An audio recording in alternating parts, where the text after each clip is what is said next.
नमस्ते दोस्तों, चलिए आज हम लोग जानते हैं कि स्टॉक मार्केट कैसे काम करता है।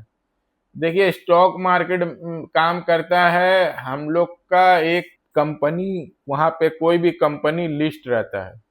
अगर हम लोग एकदम जीरो से अगर समझना चाहे तो फॉर एग्जांपल मेरा एक कंपनी है, हम एक ठेला लगाएं, एक फॉर एग्जांपल हम एक कार का कंपनी खोले, तो मेरा पास जितना पैसा था हम कार कंपनी में लगा चुके। अब मेरा पास में मेरा कारोबार को बढ़ाने के लिए हमको जो है, अभी हम अपना सिटी से काम कर रहे हैं, हमको ऑल ओवर इंडिया में काम करना है। तो हमको अपना कारोबार बढ़ाने के लिए हमको बैंक का पास जाना पड़ेगा।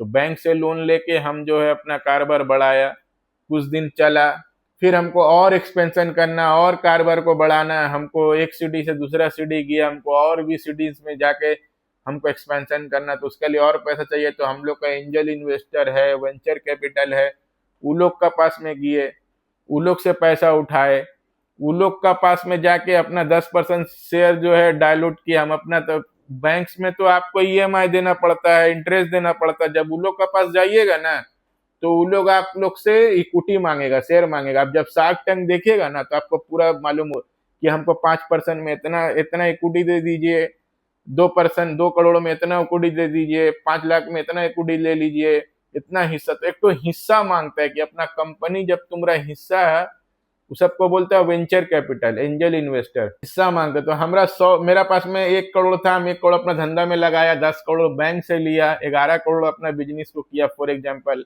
फिर हमको अब 100 करोड़ का कंपनी बनाना है, तो हमको वेंचर कैपिटल का पास में गया, एंजल इन्वेस्टर का पास में गया।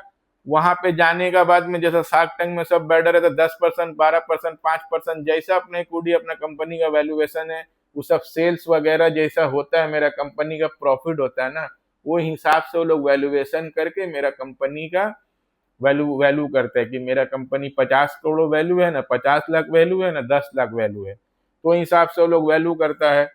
तो वो लोग वो हिसाब से वैल्यू करने का बाद में वो लोग कर लिया। अब मेरा कंपनी को और ग्रोथ करना, और बड़ा करना, मेरा कोई मॉडल हिट हो गया, जैसा महिंद्रा है, महिंद्रा का एक्सयूवी हिट है, मारुति का मिड सेगमेंट का, लोएस्ट सेगमेंट का गाड़ी हिट है। तो हमरा कोई समझ लीजिए हम ईवी का कोई बाइक बना रहे, तो हम ईवी का बाइक में हम मेरा हिट हो गया बाइक।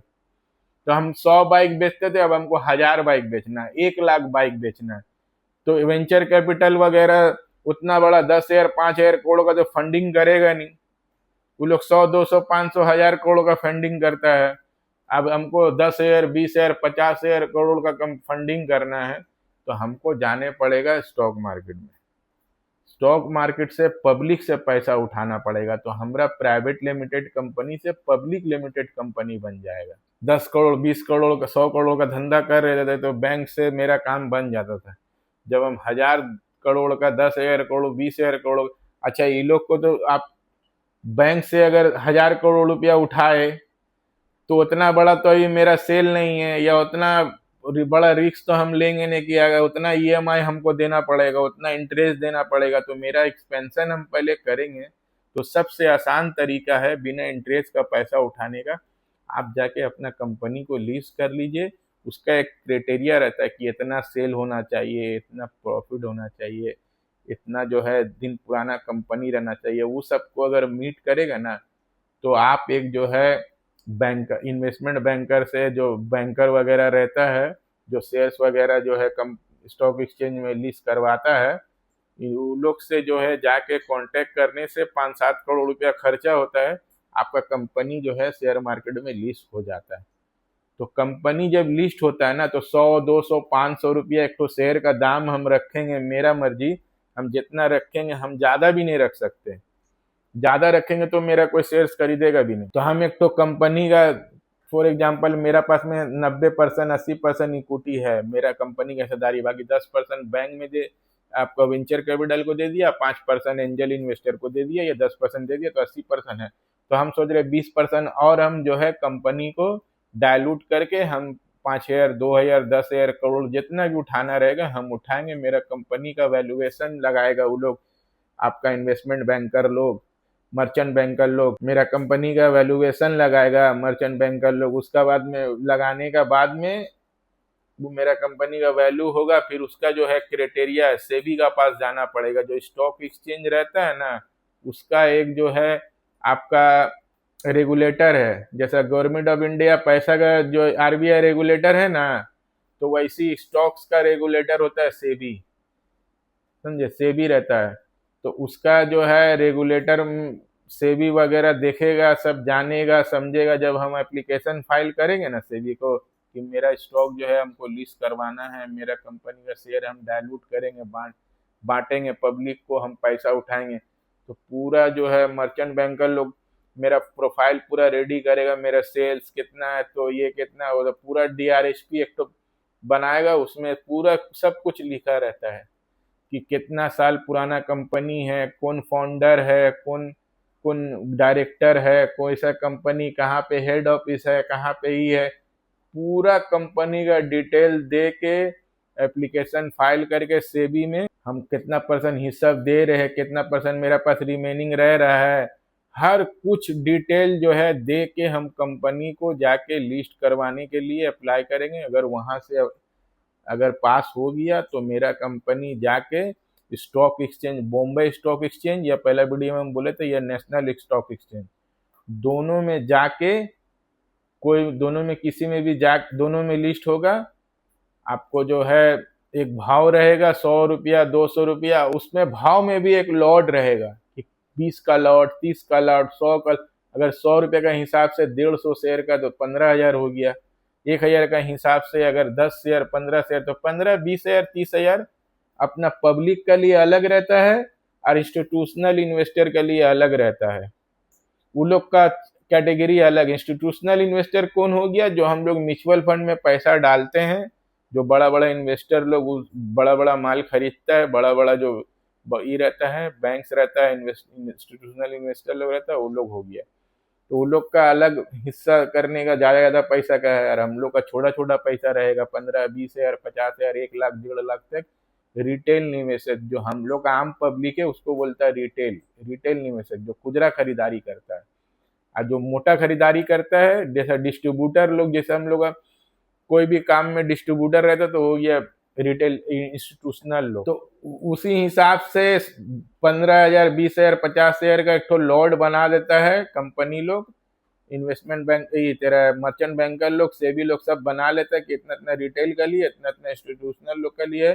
तो वो कंपनी जो है एक तो डेट में बिड लगता है कि इतना लॉट, इतना पब्लिक खरीद सकता है, इतना ई रेट है, इतना रेट से आप ई कंपनी का XYZ कोई भी कंपनी है, इसका जो है स्टॉक्स खरीदिए। अब उसमें बिड लगता है, उसमें अगर 100 लॉट है, अगर 100 आदमी अगर खरीद रहा है तो ठीक है।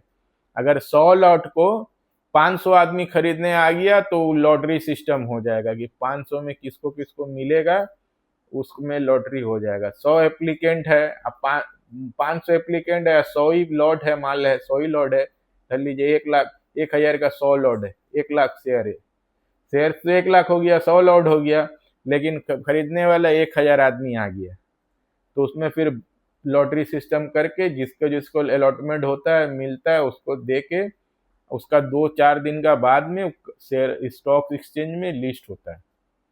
तो लिस्ट होने का बाद में अब वहां से आप बड़ा, अगर अच्छा कंपनी है तो ज्यादा दाम में आपका लिस्ट होगा, वहां से खरीद बिक्री करना, अब वहां से डायरेक्ट चालू होगा।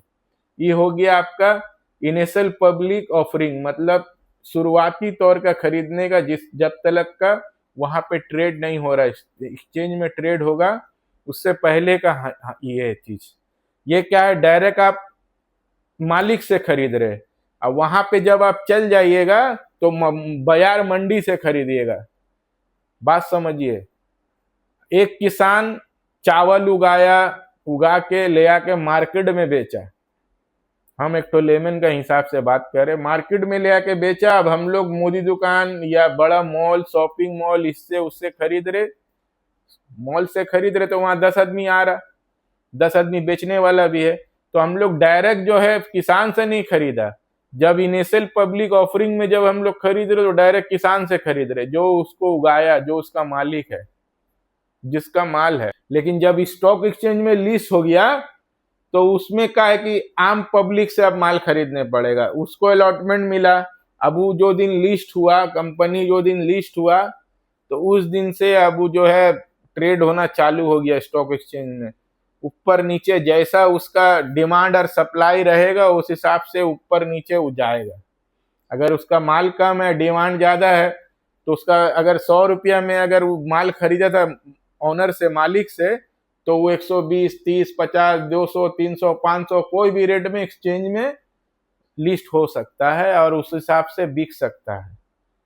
यही प्रोसेस है। पहले मालिक जो पैसा उठा लिया 100 रुपया का भाव में, मालिक का वही पैसा उसको मिल गया। अब जो पब्लिक उससे खरीदा, रिस्क लेके खरीदा, रिस्क लेके उसको अप्लाई किया, उसका जब माल जो स्टॉक एक्सचेंज में जब नया नया आया तो रिस्क लेके सब खरीदा ना भाई, कंपनी का DRHP पढ़ के, रिकॉर्ड देख के खरीदा। अब स्टॉक एक्सचेंज में वो कम में भी लिस्ट हो सकता है, ज्यादा में भी लिस्ट हो सकता है। तो स्टॉक एक्सचेंज जो बॉम्बे स्टॉक एक्सचेंज है, नेशनल स्टॉक एक्सचेंज है, वहां पे जब वो लिस्ट हुआ, लिस्ट होने का मतलब वहां पे मंडी में अब वो आ गया।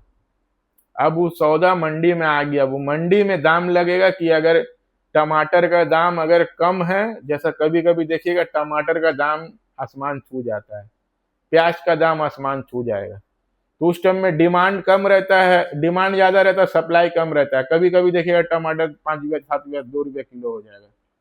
तो सप्लाई कम है, डिमांड ज्यादा है, डिमांड कम है, सप्लाई ज्यादा है। तो वैसे हिसाब स्टॉक एक्सचेंज में भी रहता है कि जब कंपनी का परफॉर्मेंस खराब, यहाँ पे डिमांड और सप्लाई का भी बात है, अब परफॉर्मेंस का भी बात है। अगर परफॉर्मेंस खराब रहेगा, 2-3 साल अगर सही नहीं करेगा, कंपनी का प्राइस धम से गिर जाएगा।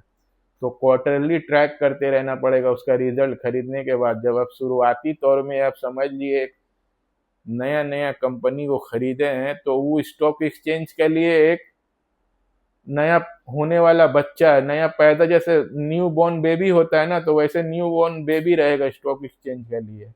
अब उसमें कंपनी धीरे धीरे कैसे उसका परफॉर्मेंस है, उस हिसाब से उसका रेट गिरेगा बढ़ेगा, प्लस डिमांड और सप्लाई के हिसाब से भी उसका रेट गिरेगा बढ़ेगा।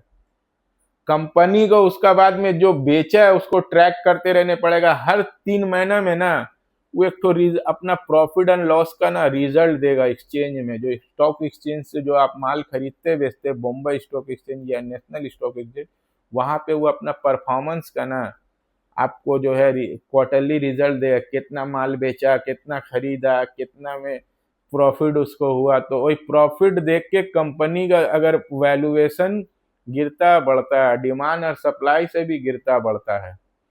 तो हम लोग को बहुत कुछ जो है शुरुआत में तो उसका पीछे का रिकॉर्ड देख के खरीदना पड़ेगा। जब तक वो स्टॉक एक्सचेंज में लिस्ट नहीं हुआ था, नया नया लिस्ट होने के लिए आया, तो उसका पीछे का परफॉर्मेंस देख के, DRHP पढ़ के, सब कुछ देख के हम लोग को उसका माल खरीदना पड़ेगा। जब हम शुरुआत में मेरा अप्लाई किया, हमको लग गया माल, मेरा हाथ डीमैट अकाउंट में आ गया, तो हम लोग को फिर वहां से उसका परफॉर्मेंस चेक करते रहना पड़ेगा। आपको सब, आप अगर कंपनी से direct IPO, initial public offering से डायरेक्ट कंपनी से माल खरीदे हैं, तो आप जो दिन लिस्ट होगा उस दिन बेच भी सकते हैं। आपको 20, 30, 25%, 50%, 100% जो प्रॉफिट हो रहा है आप वहां से भी बेच सकते हैं।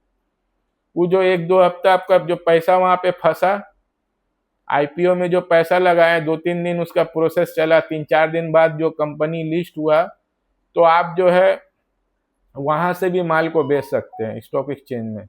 अगर आपको नहीं बेचना, आपको साल, 2 साल, 4 साल, 5 साल, 10 साल रखना है, तो वहां से आप अपना उसको क्वार्टरली रिजल्ट, कंपनी का परफॉर्मेंस, वो सब देखते रहिए, उसको ट्रैक करते रहिए। ट्रैक करते करते उसको जितना दिन रखना अपना हिसाब से रखिए। अगर उसका परफॉर्मेंस आपको सही होता है, कंपनी के ऊपर में विश्वास है, लगता है कि कंपनी ये पहले 1,000-100 पीस माल बेचता था स्कूटर, अभी 1,000 लाख पीस बेच रहा है, कल वो 1 करोड़ पीस बेचेगा, परफॉर्मेंस सही हो रहा है, तो आप उसको खरीद रखिए। जैसे जैसे आपका उसका परफॉर्मेंस अच्छा होते जाएगा ना, वैसे वैसे उसका प्राइस बढ़ेगा, उसका डिमांड भी बढ़ेगा। अच्छा चीज जैसे जैसे बनेगा, वो समझ लीजिए उसका डिमांड बढ़ेगा। जैसे न्यू बॉर्न बेबी होता है, जैसे जैसे बढ़ता है, उसका ग्रोथ होता है, वो जैसे जैसे उसके अंदर में आपको एक्सपीरियंस आता है तो उसका धीरे धीरे डिमांड बढ़ता है ना भाई, बड़ा होते होते वो साइंटिस्ट बन गया, डॉक्टर बन गया, न्यू बॉर्न बेबी आपका और भी अच्छा फील्ड में चले गया, वो उसका और डिमांड बढ़ा, तो उस हिसाब से ये कंपनी लोग भी वैसे ही है, जैसे जैसे उसका परफॉर्मेंस बढ़ेगा वैसे वैसे उसका डिमांड बढ़ना चालू हो जाएगा। आप लोग को ट्रैक करते रहना पड़ेगा, या तो फिर एक ये रास्ता है कि आप आईपीओ में लगाइए रिसर्च से अच्छा से करके, और जो दिन लीज हो उस दिन बेच दीजिए। आईपीओ मतलब जो दिन माल कंपनी आता है एक्सचेंज में माल बेचने के लिए, उस टाइम में आप खरीद सकते हैं, बाकी जो है आप इसमें खरीद सकते हैं। तो मेरा दूसरा वीडियो भी दोस्तों कंप्लीट हो गया। अब तीसरा वीडियो में भी आप लोगों को पूरा समझ में आया कि आई प्राइमरी मार्केट सेकेंडरी मार्केट क्या है, वो सब भी हम बताएंगे अभी धीरे धीरे। सब मेरा वीडियो देखना, देखिए आपको पूरा मतलब जीरो से लेके पूरा एबीसीडी से पूरा आपको नॉलेज हो जाएगा, स्टॉक मार्केट कैसे काम करता है, कहाँ से आता है, कहाँ जाता है, कैसे कमाते हैं, कैसे निकल, सब आपको समझ में आ जाएगा। आप लोग बस खाली सीरियल वाइज वीडियो देखिए। धन्यवाद दोस्तों।